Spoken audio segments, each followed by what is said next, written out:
By January 1959, Ritchie Valens had achieved what most musicians spend a lifetime chasing: a top 10 hit, a national tour, and a recording contract at just 17 years old.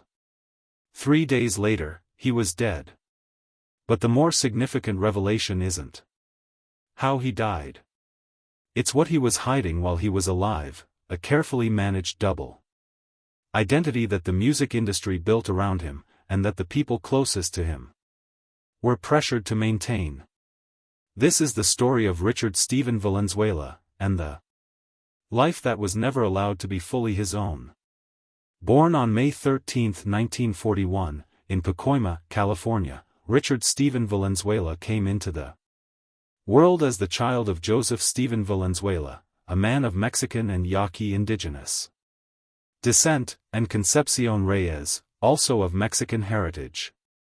Pacoima, a working-class neighborhood in the northeastern corner of the San Fernando Valley, was a community shaped by agricultural labor, post-war economic hardship, and the social barriers that Mexican-American families regularly encountered in mid-century California.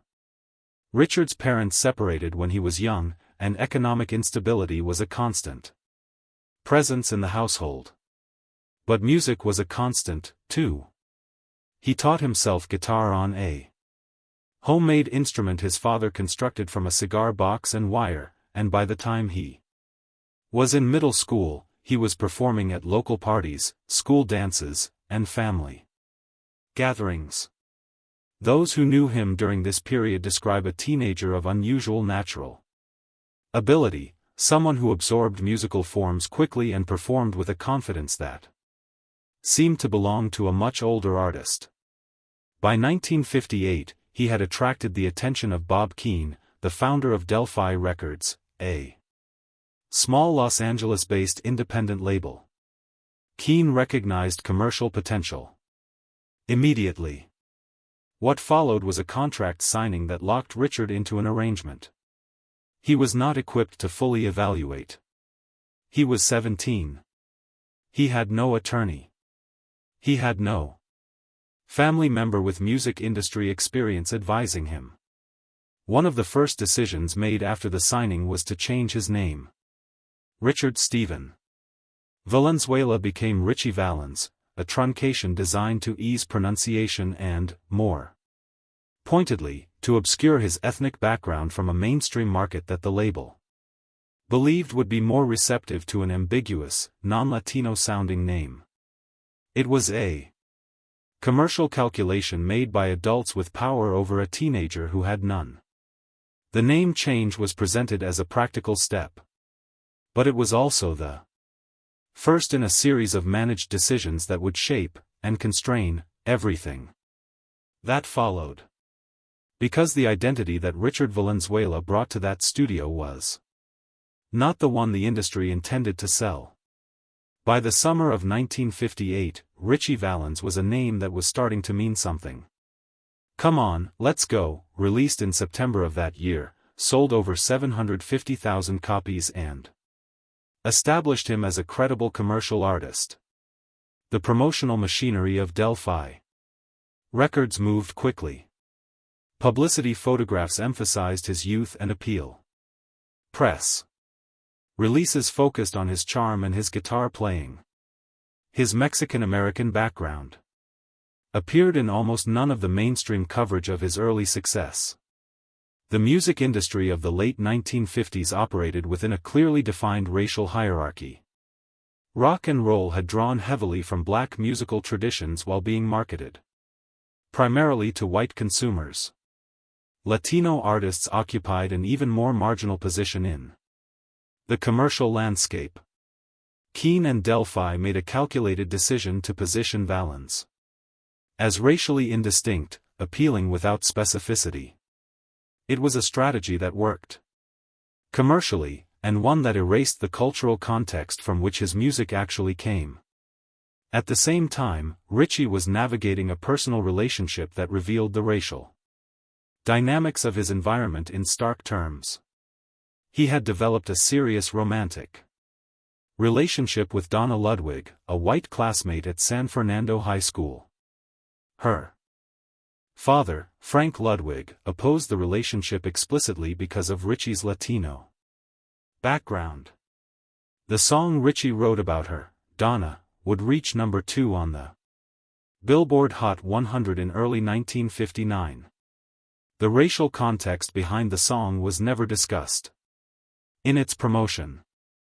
Then there was La Bamba, a traditional Mexican folk song rooted in the Veracruz region. Ritchie transformed it into a rock and roll recording sung entirely in Spanish. Delphi had reservations. A Spanish-language song, they believed, was a risk with a mainstream American audience. Valens pushed for it anyway. The label released it as the B-side to Donna, and it became one of the most recognizable recordings of the era. 2 songs, recorded within weeks of each other, pointing in opposite directions, one built for a market that did not know who he really was, and one insisting on exactly that. But the gap between the public Ritchie Valens and the private Richard Valenzuela extended further than any song could reveal. The public perception of Ritchie Valens in 1958 and early 1959 was of a teenage star on the rise, successful, recognized, commercially valuable. The private financial reality was considerably more complicated. His contract with Delphi Records reflected the standard terms of the era, particularly for young artists who lacked representation: low royalty rates, modest advances, and structural terms that heavily favored the labels' interests over the artists'. This was not unusual for the period. Independent labels in the 1950s routinely signed young artists, disproportionately artists of color, to agreements that captured the bulk of commercial value generated by their recordings. The artist received a fraction of what their work produced. Ritchie Valens was not an exception to this pattern. He was an example of it. What distinguished his financial situation was the immediate weight of family responsibility he carried. Within months of signing with Delphi, he purchased a home in Pacoima for his mother and regularly provided financial support to siblings and extended family members. Those who knew him describe a teenager acutely aware of the poverty his family had lived in and genuinely motivated to change it, not as an abstract aspiration, but as an active, ongoing financial commitment. This generosity, combined with his contractual limitations and the routine deductions applied to tour income, travel, lodging, promotional costs typically borne by the artist, left him with little financial cushion despite his commercial success. By the time the Winter Dance Party tour was being assembled in January 1959, Ritchie Valens was among the most recognized teenage artists in the country and still operating on thin financial margins. The tour was not simply a career milestone. It was, in practical terms, a financial necessity. The Winter Dance Party would take Ritchie Valens through some of the coldest weeks of a brutal Midwestern winter. The conditions on that tour were worse than almost anyone had anticipated, and the decision that would end his life had as much to do with those conditions as it did with chance. The Winter Dance Party launched in late January 1959, covering more than 24 venues across Wisconsin, Iowa, Minnesota, and surrounding states over approximately 3 weeks. It was an exhausting circuit under any conditions. In the conditions that January and February of 1959 delivered, it was something considerably worse. The tour traveled by bus. The heating system on the primary vehicle failed repeatedly, leaving performers and crew exposed to temperatures that were well below freezing for hours at a time. Dion DeMucci, who performed on the tour, later described the buses as barely functional. Tommy Allsup, Buddy Holly's guitarist, has documented that at least One band member suffered frostbite during a transit leg. The physical toll of the tour was significant before the halfway point. On February 2, 1959, following a performance at the Surf Ballroom in Clear Lake, Iowa, Buddy Holly decided to charter a small aircraft to fly him and two others to the next venue in Moorhead, Minnesota, rather than endure another overnight bus journey. The plane, a Beechcraft Bonanza, a single-engine four-seat aircraft, could accommodate the pilot and 3 passengers.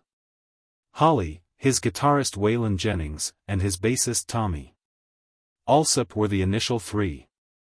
Then Jennings gave his seat to J.P., the Big Bopper Richardson, who was ill and struggling with the bus travel. That left 1 seat. Multiple eyewitness accounts describe Ritchie Valens asking Alsop for the remaining seat. Alsop agreed to a coin toss. Valens won.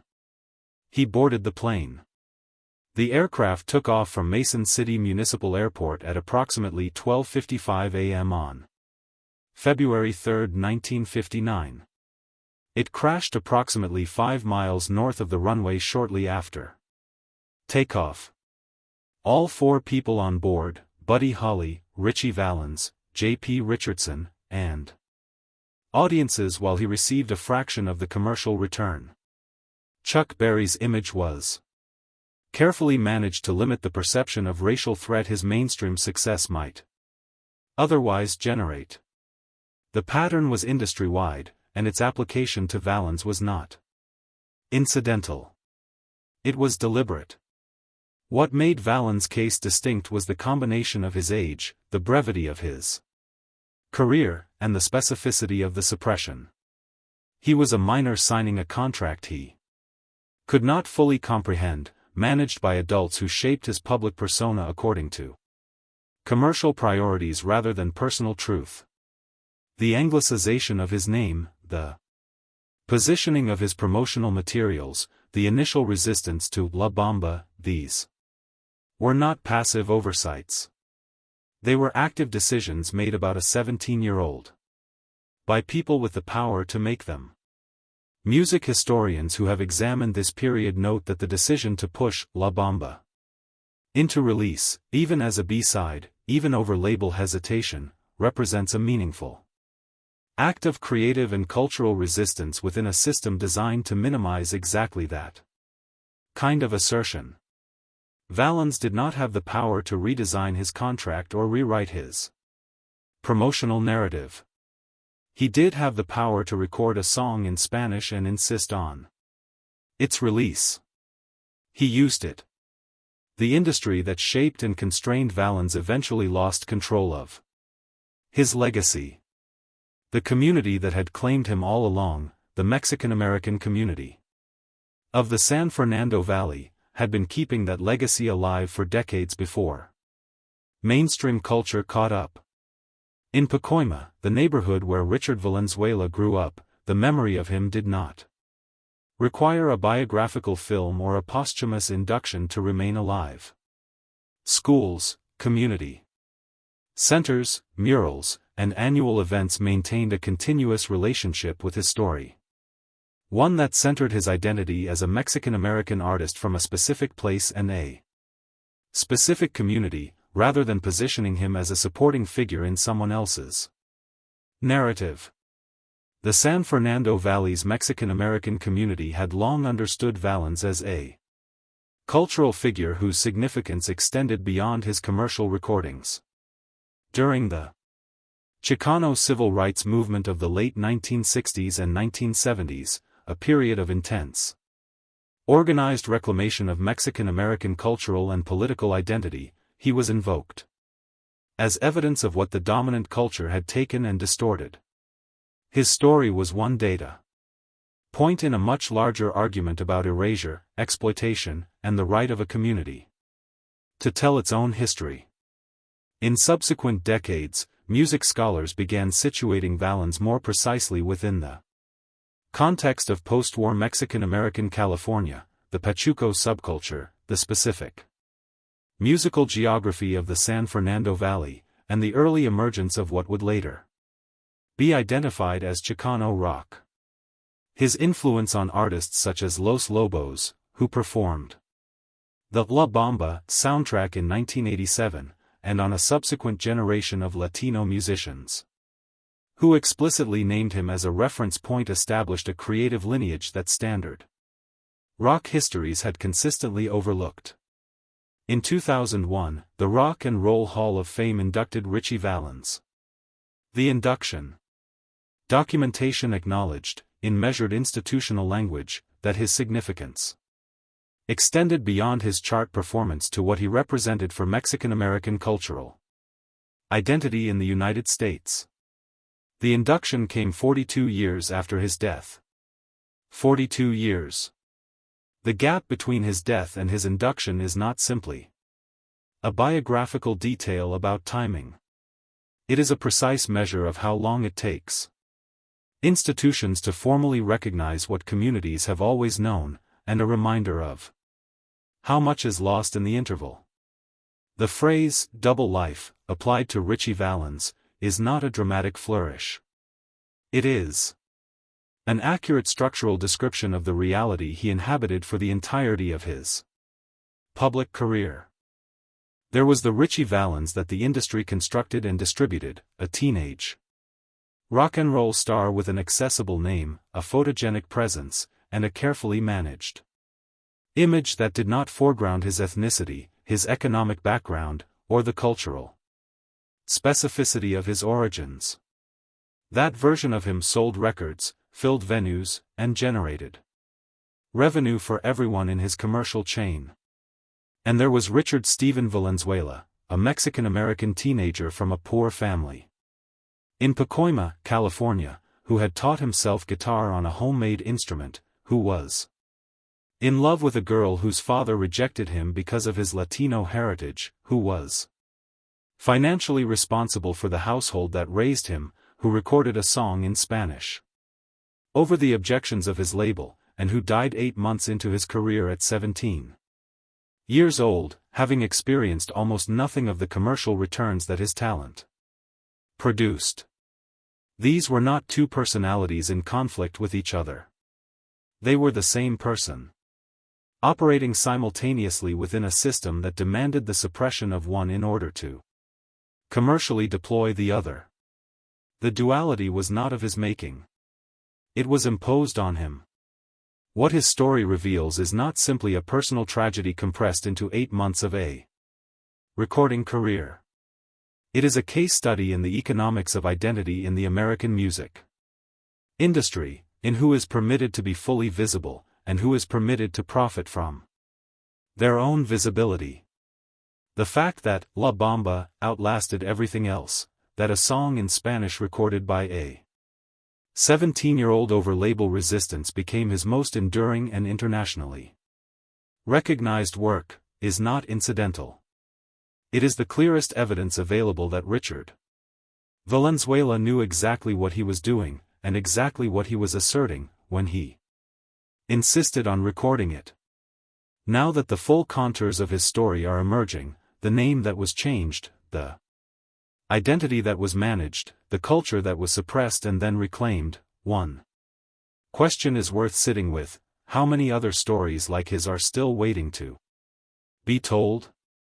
The history of American popular music is full of names that were changed, identities that were managed, and communities that kept the truth alive while institutions looked away.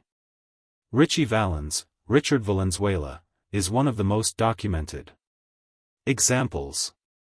He is unlikely to be the last.